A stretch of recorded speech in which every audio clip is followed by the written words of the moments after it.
मग कामगार संघटना जे आहे ते आपल्या मागण्यांवरती ठाम आहेत, त्यामुळे कुठेही तोडगा निघताना दिसत नाहीये। दरम्यान उच्च न्यायालयात सुनावणीच्या दरम्यान राज्य सरकार आणि बेस्ट प्रशासनाने नेमकी काय भूमिका मांडली आपण बघतोय।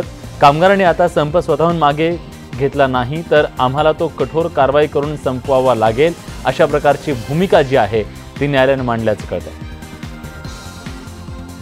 सरकारने आश्वासन दिल्यानंतर ही संप सुरू ठेवणं हे ब्लॅकमेलिंग आहे अशा प्रकारची भूमिका सुद्धा न्यायालयाने मांडली। औद्योगिक न्यायालयाने संप बेकायदा ठरवला तरीही संप कायम ठेवणं कायद्याचं उल्लंघन असल्याचं देखील आज कोर्टात सांगण्यात आलं। दरम्यान बेस्ट संपाच्या संदर्भात आक्रमक पवित्रा घेणाऱ्या मनसेचे अध्यक्ष राज ठाकरेंनी मुख्यमंत्री देवेंद्र फडणवीस यांची वर्षा निवासस्थानी जाऊन भेट घेतली। मात्र ही बैठक केवळ 4 मिनिटांची ठरल्यानं चर्चांना उधाण आलंय। 4 मिनिटात राज ठाकरेंनी मुख्यमंत्र्यांशी नेमकी कुठली आणि काय चर्चा केली असा सवाल उपस्थित केला जातोय। दरम्यान राज ठाकरेंनी मुख्यमंत्र्यांना मुलगा अमित ठाकरेच्या लग्नाची पत्रिका दिल्याचंही कळतंय। दरम्यान बेस्ट कर्मचाऱ्यांच्या संपानंतर सत्ताधाऱ्यांच्या विरोधात मनसेने सुरू केलेल्या आंदोलनावरही मुंबईकरांनी आक्षेप घेतलाय। सरकारचं नाक दाबण्याचा इशारा देणाऱ्या मनसेने आज मुंबईत ठिकठिकाणी कोस्टल रोडचं काम बंद करण्याचा प्रयत्न केला।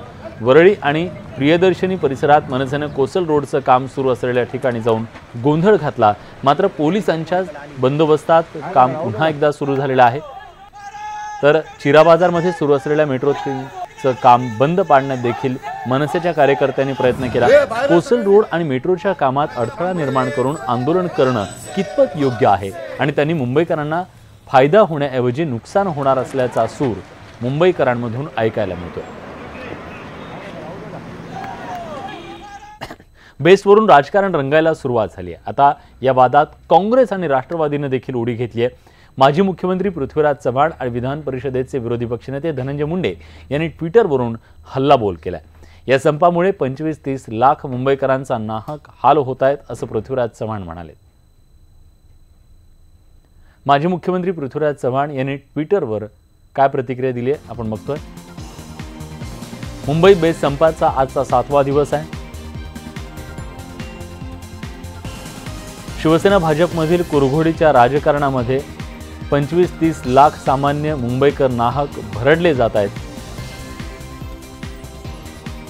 मुख्यमंत्री देवेंद्र फडणवीस मात्र पालिका प्रशासनावर आणि न्यायालयावर जबाबदारी ढकलून नामानिराळे राहण्याचा प्रयत्न करतायत, हे दुर्दैवी आहे अशा शब्दात पृथ्वीराज चव्हाण यांनी टीका केली आहे। तर विरोधी पक्षनेते धनंजय मुंडे यांनी उद्धव ठाकरेंनी आधी स्वतःच्या ताब्यातील बेस्ट व्यवस्थित चालवून दाखवावी, मग राज्याबाबत गप्पा माराव्यात। आधी गिरणी कामगारांचं वाटोळं केलं, आता बेस्टच्या कर्मचाऱ्यांना देशोधडीला लावण्याचं पाप करू नका अशा तिखट शब्दात उद्धव ठाकरे आणि शिवसेनेवर हल्ला चढवला।